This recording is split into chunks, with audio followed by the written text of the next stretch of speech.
할렐루야. 우리 앞뒤 분 인사합시다. 주님의 날입니다. 또 가정에서 온라인으로 예배하고 있는 우리 모든 성도들, 가족끼리 인사합시다. 주님의 날입니다. 축복합니다. 환영합니다. 오늘 전찬호 학생이 오늘 특송을 해주었는데 이번 주일이 지나고 군에 입대합니다. 그래서 입대하기 전에 하나님께 찬양 드리고 들어가고 싶습니다. 그래서 오늘 찬양했습니다. 먼저 말해줬으면 더 좋았을 거예요. 그렇죠?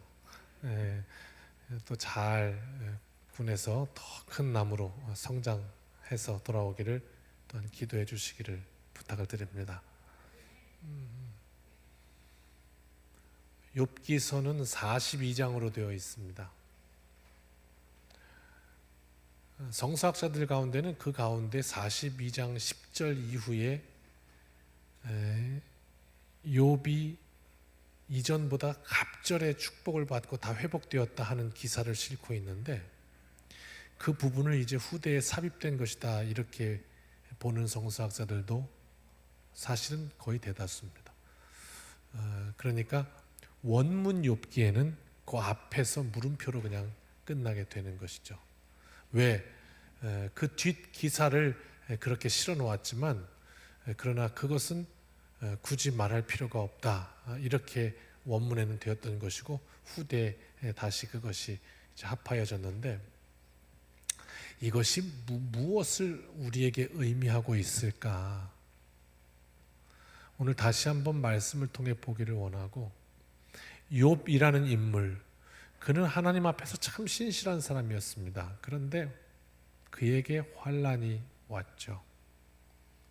그리고 그의 입에서 끝까지 하나님을 향해서 범죄하지 않았다 이런 기사를 싣고 있는데, 위대한 인생의 비밀이 무엇인가?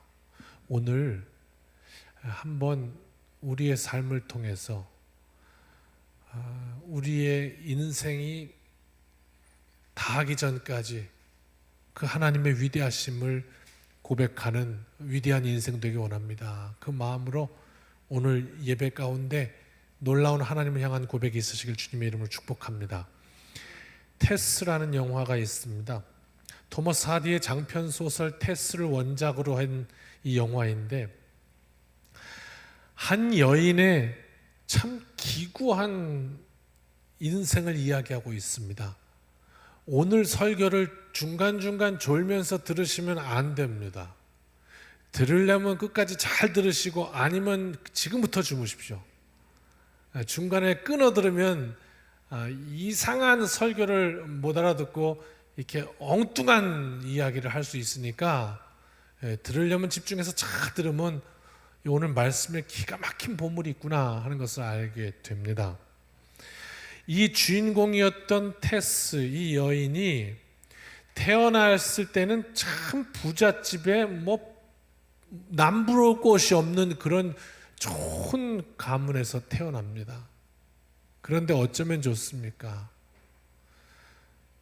어느 날 아버지가 사업에서 큰 실패를 하게 되고 결국은 그 가문이 몰락하게 됩니다.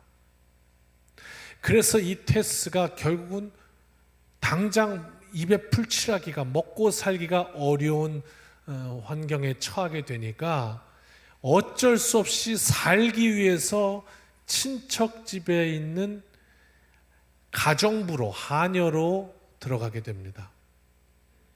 그런데 하필이면 거기서 그 가족 중에 있는 알렉이라는 남자에게 그만 성폭행을 당하고 맙니다. 본인이 의도치 않게. 그런데 그것으로도 모자라서 그만 그 일로 이 테스는 아이를 임신하게 됩니다. 그래서 사생아를 낳게 돼요. 너무도 수치스럽고 힘들었지만 그래도 어떡합니까? 뱃속에 아이를 10개월 동안 품으면 그 아이는 무슨 죄입니까? 그래서 그 아이를 열심히 키웁니다. 그런데 그 아이가 얼마 지나지 않아 그만 죽어버립니다. 참 어떻게 이런 인생이 있습니까? 그래서 가슴을 치면서 그 아이를 땅에다가 묻고 아무도 모르게, 그리고 나는 이제 새 출발할 거야. 그리고 어디론가 탁 떠납니다. 그래서 도착한 곳은 이 소젖자는 어떤 곳에 가서 거기에 이제 취직을 하게 됐죠. 그러다가 그 소젖자는 그 공장의 주인의 아들과 어떻게 하다가 연결이 됩니다. 사랑에 빠지고요. 엔젤, 이름도 천사죠. 엔젤이라는 그 남성과 결국은 그렇게 연애를 해서 결혼까지 하게 됩니다. 드디어 신혼 첫날 밤이 되었습니다.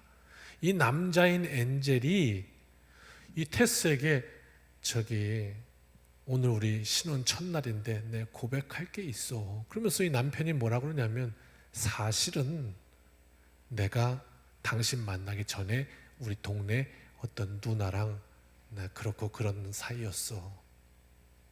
근데 내가 그걸 당신한테 말하지 않으면 못 견딜 것 같아서 오늘 고백을 하오. 그랬더니 이 테스가 그 말에 용기를 얻어서 여보, 사실은 나도 고백할 게 있어요. 내가 예전 어렸을 적에 내 의도치 않게 그렇게 먼저 있던 친척집에서 그만 그렇게 원하지 않는 아이를 임신해서 낳은 적이 있었어요 라고 얘기를 합니다. 그런데 이 남자 엔젤이 갑자기 눈빛이 싹 변하는 거예요. 그러면서 갑자기 심각해지더니 난 당신을 받아들일 수 없어. 그러더니 그 밤으로 이 테스를 떠나버립니다. 이게 영화 얘기예요. 아니 이 남자는 자기 의지대로 연애를 했고 이 여성 테스는 본인이 원하지 않는 폭력을 당한 것인데 그럼에도 불구하고 남자가 여자를 받아주지 않고 그냥 떠나버립니다. 그래서 결국은 거기서도 길을 잃고 그만 어떻게 해야지 하는데 설상가상으로 그때 자기 아버지가 자기 머리 위에다 얹어놓은 빚 갚으라고 빚쟁이들이 막 달려오는 겁니다. 그러니 이제 어떡합니까? 자기 인생은 뭐가 남았습니까? 결국은 빚 갚을 수밖에 없는 처지가 돼서 빚을 갚기 위해 어떤 선택을 하냐면 자신의 인생을 그렇게 해쳤던 그 친척집의 알렉을 다시 찾아가서 그의 부인이 되어주기로 하면서 결국 빚을 갚아 나갑니다. 이런 처지가 되고 맙니다. 그래서 그렇게 다 모든 걸 포기하고 그저 빚을 갚기 위해 살아가던 그러던 어느 날 왜 이제 좀 자리 잡고 그래도 안정하고 좀 살만하니까 예전에 그 자기를 신혼 첫날 밤에 떠나버렸던 이 엔젤이 다시 찾아온 겁니다. 그래서 내가 당신을 잊을 수 없다고, 다시 나를 만날 수 없냐고, 다시 나랑 살 수 없냐고 이러고 애원을 합니다. 테스의 마음이 그날 흔들립니다. 그래서 결국은 그때까지 이 쌓아놓고 있었던 이 모든 한이 그날 풀어지면서 그날 저녁에 이 테스가 자신을 제일 먼저 폭행했던 그 남자를 죽입니다. 그리고 그 자기가 사랑했던 그 엔젤과 한이 맺힌 신혼 첫날 밤을 그날 보내게 됩니다. 그런데 그 테스에게 그 다음날 앞에 남겨진 건 결국 처벌뿐이었습니다. 이제 해가 뜨면 나는 살인자입니다. 결국 그 다음날 모든 것이 밝혀지고 이 테스는 사형장에서 사형을 당하는 것으로 영화가 끝납니다. 너무 속 시원하지 않죠? 뭔 영화가 이러냐? 뭐에 처음부터 끝까지 그냥 비극에 그러다가 끝나버리냐? 이렇게 생각할 수 있는데 이 영화가 무엇을 우리에게 이야기하고자 할까요?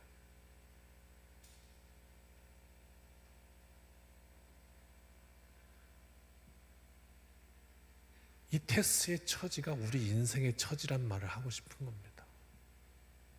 멀쩡한 듯이 괜찮은 것처럼 이렇게 우리는 살아가고 있지만 사실은 인생을 거듭하며 참 상처투성이에 멍투성이에 그렇게 살아오는 것, 그러면서도 꿋꿋이 가면을 쓰고 잘 살아가는 것, 이게 우리 인생의 처지라 하는 것을 이야기해주고 있는 겁니다. 어디 살면서 뜻대로 되는 일이 있던가요? 이런 말 합니다. 참 자식 내 맘대로 안 된다고, 내 뜻대로 안 된다고. 그런 말 혹시 해보셨습니까? 들어보셨습니까? 둘 다입니까? 이렇게 묻고 싶습니다. 그 말 어디서 나왔을까? 그 말은 왜 나왔을까? 자식 내 뜻대로 안 된다. 그 말 왜 나왔을까? 여러분, 그러면 자식 말고 다른 거는 내 뜻대로 되던가요? 가만히 생각해 보니까 이 말은 이 세상 만사 내 뜻대로 되는 일 없지만, 그러나 자녀는 너무 사랑하니까, 너무 아끼니까 자녀만큼은 좀 내가 원하는 길로 가져왔으면 하는 그 욕심 때문에 크게 그렇게 안타까워서 자식 내 맘대로 안 된다고 그렇게 하는 것 아니겠습니까? 다른 건 됩니까? 아닙니다. 끊임없이 무엇인가를 원하고 있는 인생, 그리고 그것을 이룰 수 없는, 무언가 문제 앞에서 당황하고 있고 힘들어하고 있고 넘어지고 있고 깨지고 멍들고 상처나고, 결국 그러면서 그 아픔을 통해서 우리가 스스로 위안하기는 아픔을 통해 성숙하는 거야 라는 성숙이라는 말로 위안하지만, 사실 그 인생 가운데는 많이 아픔이 서려 있어요. 극 속에 나오는 이 테스의 처지가 우리의 처지임을 말해주는 거죠. 그렇다면 욥, 오늘 참 이 기구한 삶 가운데 이 욥의 이야기를 우리의 이야기로 읽을 필요가 있다는 말입니다. 한 인생이 추락하고 있습니다. 어쩌면 이렇게 야속할 수 있을까? 욥의 이야기를 볼까요? 욥은 어떤 사람이었냐면요, 1장 3절입니다. 이런 사람이었어요. 양이 7,000마리, 낙타가 3,000여, 소가 500이요, 암나귀가 500이요, 종도 많았어요. 이 말을 한마디로 압축하면 욥은 거부였습니다. 재벌이었단 말이에요. 부족함이 없었어요. 다 쓸 수 없을 만큼 돈이 많았습니다. 그뿐만이 아니라 동방 사람 중에 가장 훌륭한 자였다고요. 인격도 모자람이 없었어요. 어디 하나 뺄 구석이 없어요. 욥은 완벽한 사람이었어요. 다복한 가정이었고요, 자녀들로부터 존경받는 사랑받는 아버지였습니다. 부인에게는 훌륭한 남편이었고요, 찬송 소리가 멈추지 않는 집이었습니다. 믿음과 신앙생활은 또 얼마나 기가 막혔냐면, 욥기가 기록하기는 욥의 집에서 잔치를 한번 열면 혹시나 그 밤에 자녀들이 파티하다가 혹시나 하나님 앞에 언행 하나 잘못했을까 그게 두려워서 욥은 그 다음 날이 되면 다 모아서 그 식솔들 머리 하나하나마다 번제를 드렸다고 나와요. 그렇게 하나님 앞에 제사를 드리고 다시 한번 영광 돌리고 그렇게 했던, 이렇게 하나님 앞에 살았던 욥, 오죽하면 1장 8절 말씀, 하나님이 사탄에게 면박을 줄 때 사용할 도구로, 재료로 욥을 썼을 정도로, 사탄아 욥 봤냐? 이렇게 이야기하실 정도로 욥은 그런 사람이었습니다. 그러나 그 욥의 삶에 감당할 수 없는 폭풍이 몰려옵니다. 그렇게 부유했던 재산이 다 날아가 버렸습니다. 아무 이상 없었던 그의 건강이 하루아침에 주저앉아 버렸습니다. 그가 자기 자신보다 사랑했던 끔찍했던 자신의 자녀들을 다 잃어버렸습니다. 이제는 남은 것이 없어 그 기왓장 뜯어서, 이거 저 아까 말씀을 이렇게 같이 읽다가 그 부분에서 막 제 몸이 간지럽더라고요. 이거 아시죠? 막 피나도 긁어야 되는 거 간지러워서 이러고 있는 처지가 되었습니다.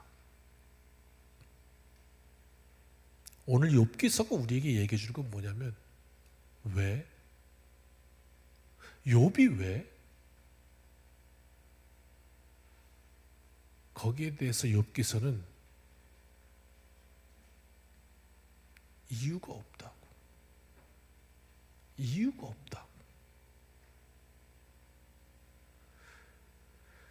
타락했던지 악한 행위가 드러난 것이 없어요. 이유가 없어요. 삶의 행복과 평안이 깨져버린 이유가 적어도 욥 자신에게는 없어요. 그것을 말해주고 있습니다.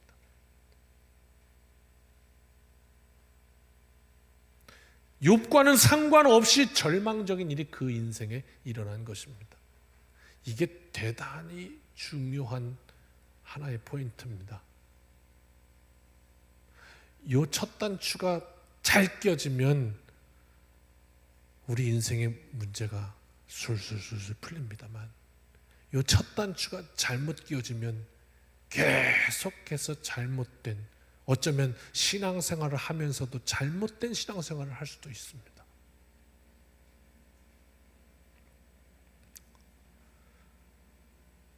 우리는 누군가 큰 어려움을 당하는 것을 이렇게 보게 되면 우리 안에 있는 어떤 본능적 잘못된 상상력이 작동합니다. 저 사람 저렇게 어려움 당하는 거, 저거 뭔가 죄를 졌을 거야. 저거 뭔가 실수했을 거야. 그래서 저렇게 어려움 당하는 걸 거야.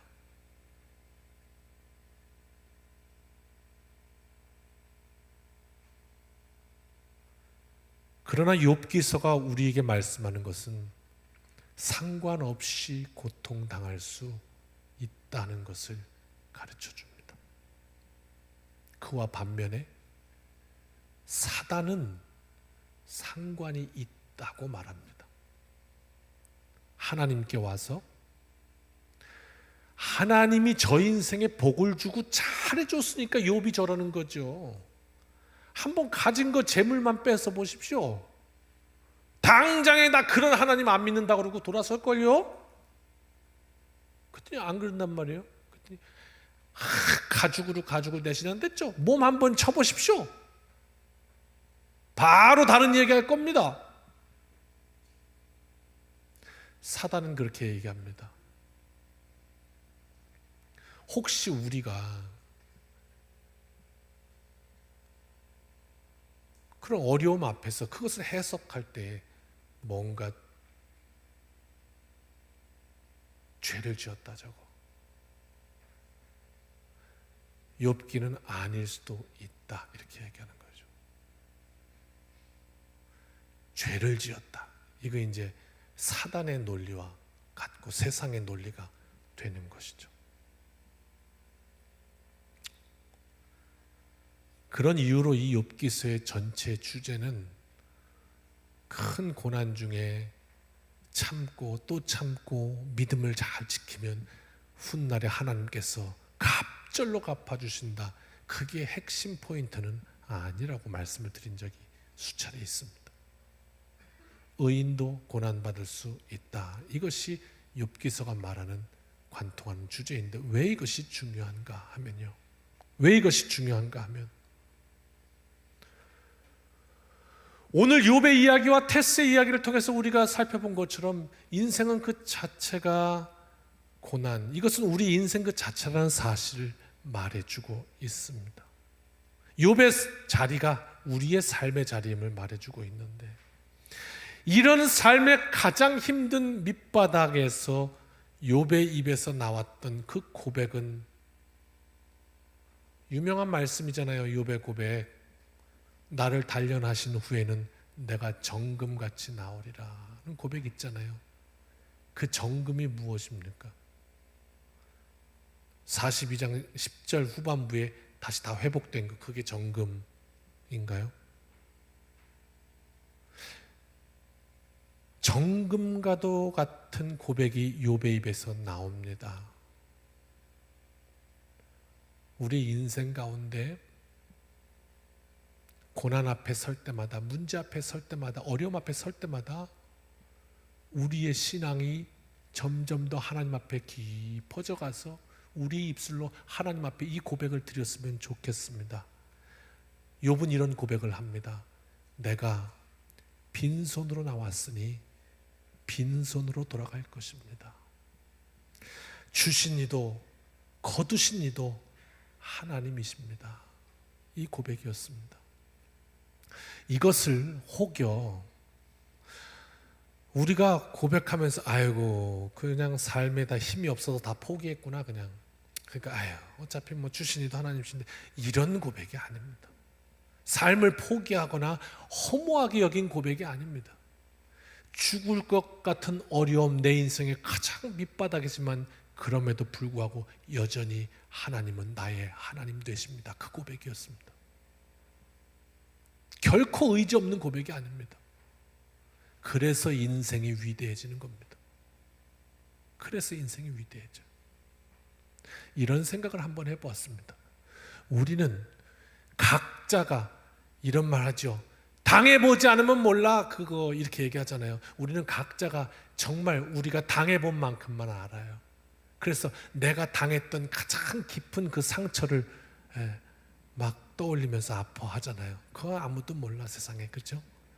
그런데 이런 생각을 한번 해보았네요. 개미가 2마리가 걸어가는데요. 걸어간다? 기어가는데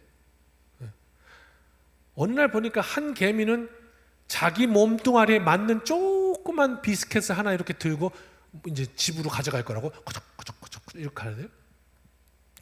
옆에 있던 개미가 자기 몸뚱아리보다 한 3배, 4배는 더 큰 비스켓을 들고서 그냥 그걸 못 가가지고 꾸적 그러면서 막 못 가고 막 힘겹게 가고 있네요. 그 이제 개미가 이제 살짝 이제 귀를 기울였더니 이제 그러죠. 야 임마, 너는 양심도 없냐? 나 이거 들고 가는 거 안 보여? 이렇게 힘들어 죽겠는데 너는 그렇게 편하게 가냐? 막 그러면서 막 세상에 이 지구가 다 썩었어 말이야, 막 이러면서 개미 2마리가, 그 개미한테는 그게 엄청나게 큰 문제인데, 근데 제 시각으로만 바라봐도 그럼 고구나.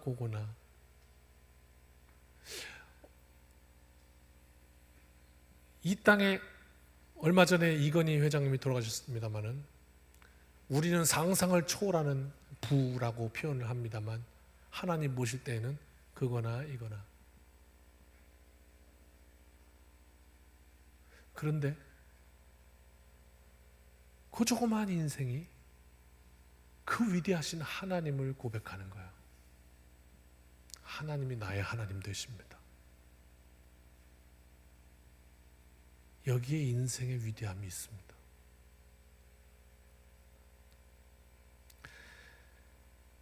삶을 공급하신 이가 하나님이시라면 그 공급자께서 그것을 가져가실 때에도 우리는 사실 원망할 이유가 없습니다 하는 고백이었어요.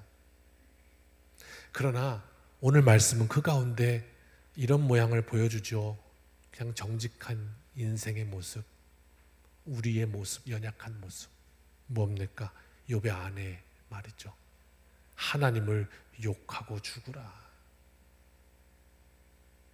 하나님을 저주하고 죽으라. 이 말을 보고 우리 단순히 아이고 욥의 아내는 믿음이 없구나, 아이고 어떻게 그런 말을 하냐 불경하게, 이렇게 말하기 어렵습니다. 이것을 가지고 신앙이 없다든지 불손하다든지 이렇게 말할 수가 없습니다. 왜? 그 말 속에는 우리에게도 있었던 크고 작은 고통 가운데 비슷한 이야기를 우리들도 대부분은 가지고 있기 때문입니다. 혹시 그런 생각 해보신 적 없나요? 내가 어려움을 당했을 때, 고통을 당했을 때 하나님 살아계신 건 맞습니까? 하나님 없는 것 같습니다. 그 만들어낸 것 같습니다. 이렇게 고백했던 우리의 연약함 있지 않습니까? 너무도 힘들고 괴로운 시절에 하나님 살아계세요?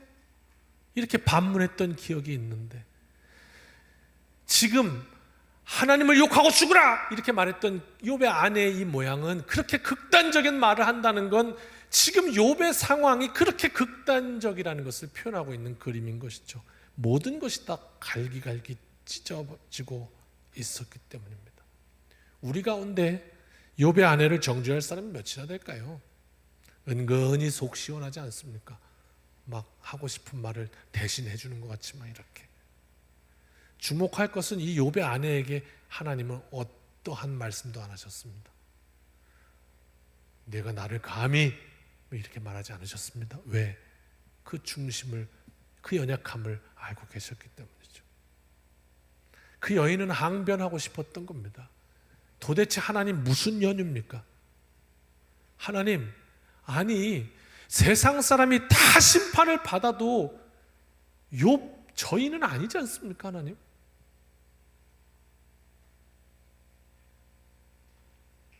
아니 어떻게 하나님 앞에 그렇게 살았던 저 욥을 하나님 저렇게 하십니까? 울부짖고 있었던 것이죠. 그러나 욥기서가 보여주는 것은 그 욥도 고난 앞에 살아가며 그 인생에 무엇이 위대한지를 보여주고 있는 것입니다.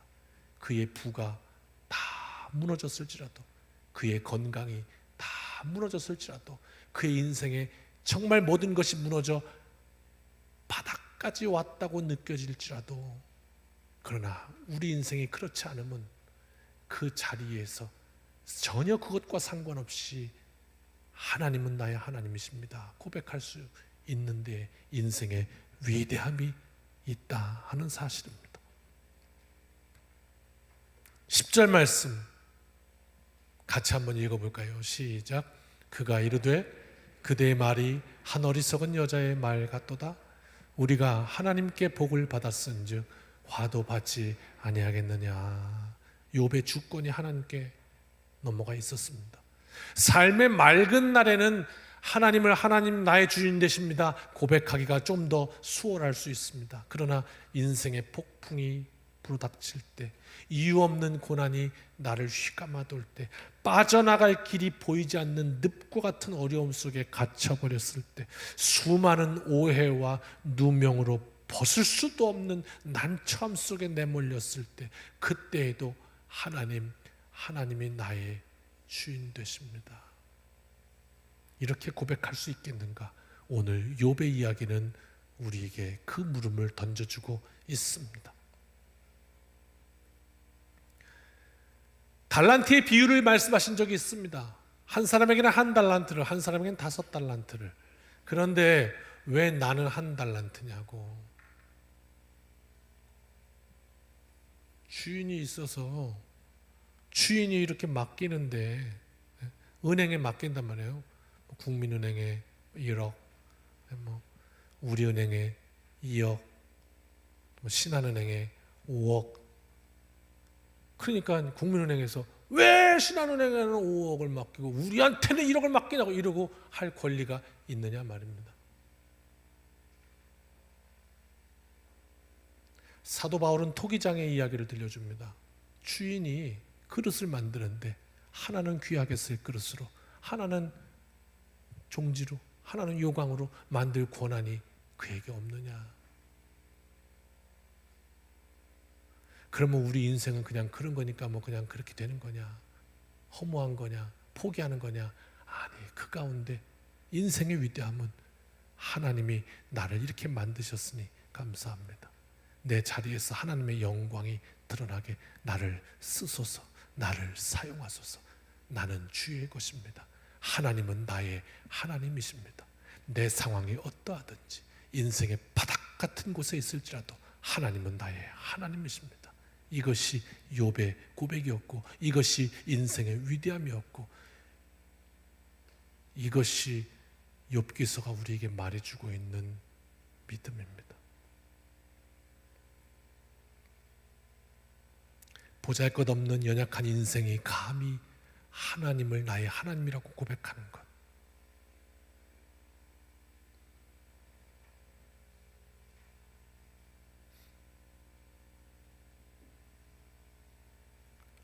말씀을 통해 이 한 주간 어떻게 우리가 살면 좋을까요?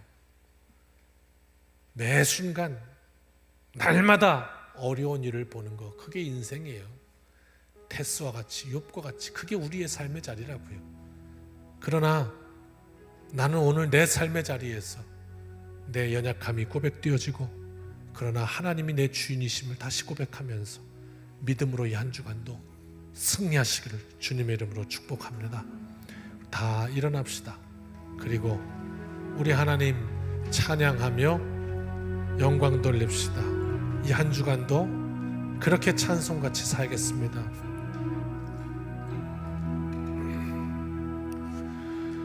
날마다 숨쉬는 순간마다 내 앞에 어려운 일 보내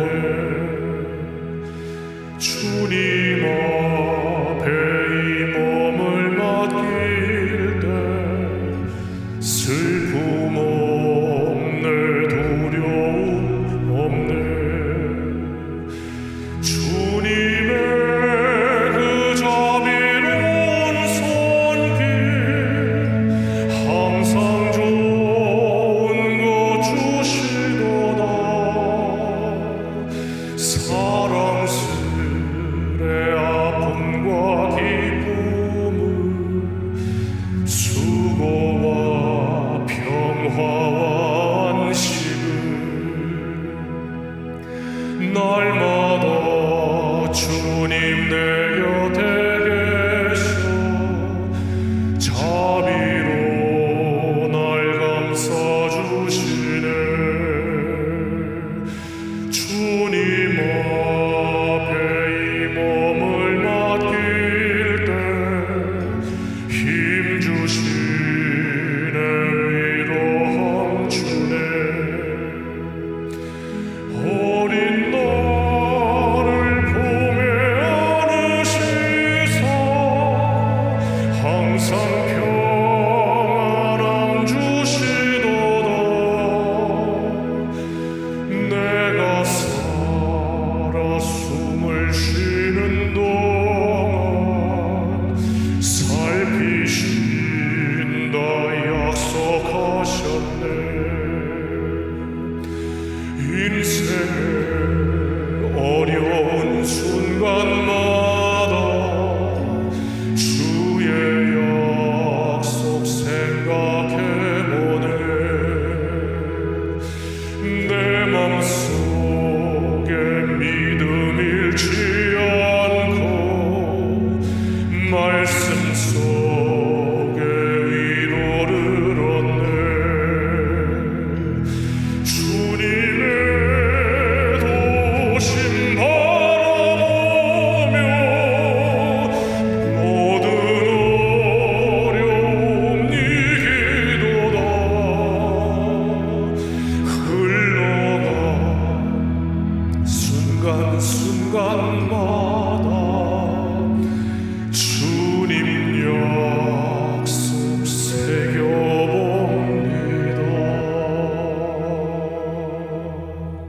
아멘. 이제는 우리 주 예수 그리스도의 크신 은혜와 아버지 하나님의 무한하신 사랑하심과 성령님의 동행하심이 오늘 말씀으로 결단하고 하나님이 나의 하나님 되십니다. 하나님을 고백하는 위대한 인생 되기를 소원하고 결단하며 이 문을 나서는 여기 모인 주님의 백성들 머리 위에 이제로부터 영원까지 함께하여 주시기를 축원하옵나이다. 아멘.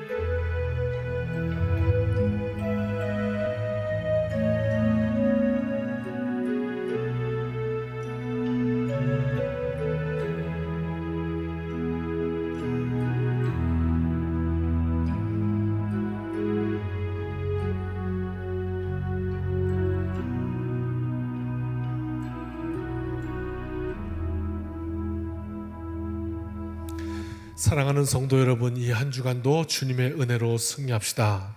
아멘.